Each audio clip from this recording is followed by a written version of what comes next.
Auburn looks to have one more huge game ahead of them, and they take on the Georgia Bulldogs this year. Auburn is 2-0 at home. However, they are 0-2 in the SEC. Two tough road trips so far this year at Oklahoma, at Texas A&M. This one under the lights. Patrick, this is one of these things where the game is slowly turning into a one-sided rivalry, almost like Bama and Tennessee was for a long time.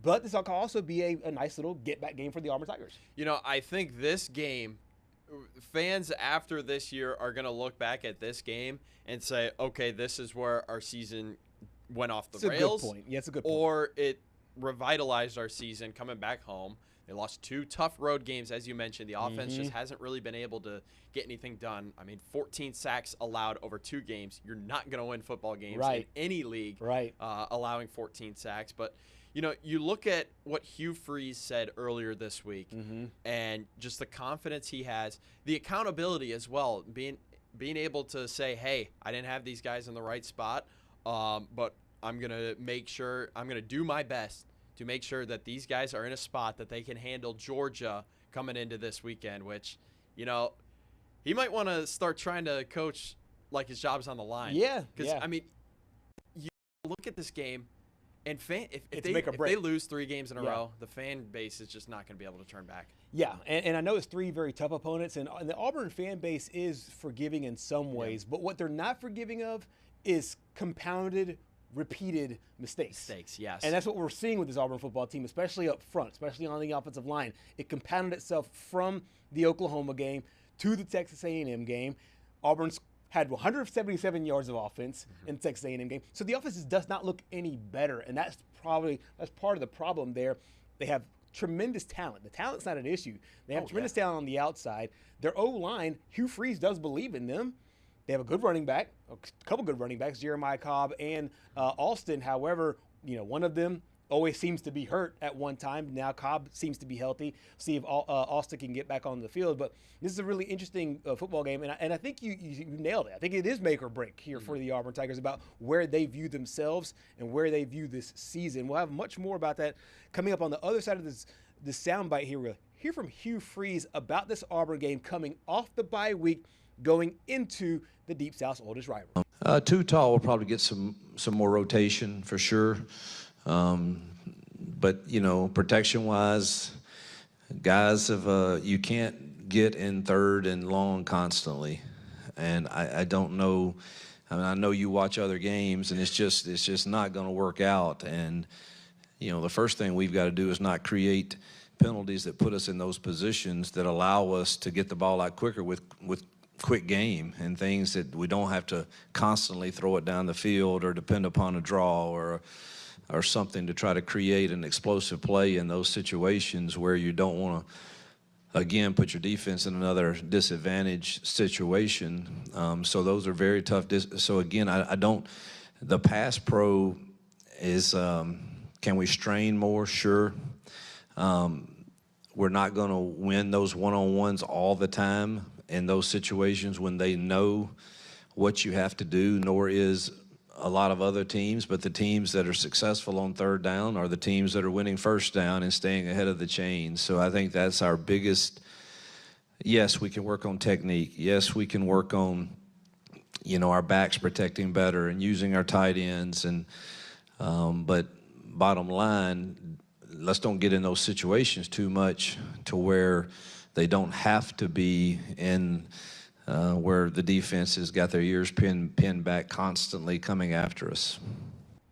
So that is a very thoughtful take, I thought, from Hugh Freeze, understanding where his guys are right now, but also saying, hey, look, if we don't fix these things, we could be in trouble very quickly. I think for this Auburn football team, I think one of the big things that they have to do, obviously, is to be able to protect Jackson Arnold, number one. But Andy Staples said this when he was talking to Simone Eli, that we have kind of a weird, interesting dynamic because the strength of what most teams have been able to do in success against Auburn, which is get to the quarterback, that is one of Georgia's few weaknesses so far this season. So which one wins out? Is it the Auburn offense? Is it the Bama defense? You see the numbers here. How do you see this one playing out? Because they are seemingly so diametrically opposed and at the same time so bad at the kind of the same things right here. You know, the last time there has been a glaring, I don't want to say difference on like matchup wise in football. I'm struggling to find the word on it, but it reminds me of the Seahawks Broncos Super Bowl, where the Seahawks defense was so good and the Broncos offense was so good. Right. The other side of the ball, where the Seahawks offense and the Broncos defense was going to decide the game. Yeah. Well, we all saw what happened there. Right. Now it almost this game almost reminds me of that, except in the complete opposite side. Right. Where Jackson Arnold has struggled with taking sacks and not being able to get the ball out on time, whereas Georgia's basically let quarterbacks do what they want against their defense. So, you know, it's going to be really interesting, but I think you got to look to the other side as well. Because Gunnar Stockton, he did what he needed to do against Kentucky. It was a nice bounce-back game for Stockton. Threw for a touchdown, ran for another. But this Auburn defense nearly carried the offense to a win 2 weeks ago. Right, yeah. A couple of weeks ago, and then even against Texas A&M played really well as well. They could only hold the rope for so long there. You bring up Gunnar Stockton, and I want to kind of bring this up because it shows you that they were able to bounce back from the Alabama loss. So they lost to Alabama, came back, they had Kentucky. It was a good spot. There wasn't a break. 7 days later, you had to go back and refocus. I think the game is really big coming into this Auburn game. And for Auburn, having a break after 2 SEC losses, to me, I think the break comes at a good time for the Auburn Tigers, and being able to bounce back for Georgia also came at a good time against a team they could have, and they ended up eventually beating in Kentucky. Which one do you think that helps more? Do you think it helps more with Georgia from a mindset standpoint after getting that win over Kentucky, or the extra 7 days of rest after Auburn had dropped 2 games? Which one do you think it benefits more? You know, you can make the point for both sides. Auburn, obviously, being able to have that extra week can work out some of the flaws on offense with the offensive line. But, you know, I just got to say, I think this helps Georgia more. I mean, that was a devastating loss at home to Alabama, your so-called kryptonite. Right. Going 1-9 in your last 10 against Alabama. Being able to bounce back at home against a Kentucky team that nearly beat you up at Kroger Field last year. That's right. To be able to win by 3 touchdowns, see Gunnar Stockton account for 3 total touchdowns. This game was never in doubt. That's exactly what Georgia wants to see heading into this Auburn game. But, I mean, we talked about it again. What's going to prevail, the Auburn offense or the Georgia defense? We like to make predictions on the show, as we always do. I think the Georgia defense gets it done against Auburn. Yeah, and it's going to be interesting because coming back and just pulling up this rivalry, and obviously this rivalry goes back so long. It's the Deep South's oldest rivalry for a reason. But Georgia's now won 8 in a row, and 11 of the last 12. So it doesn't matter where it's been, between the hedges or on the plains, Georgia's had their number.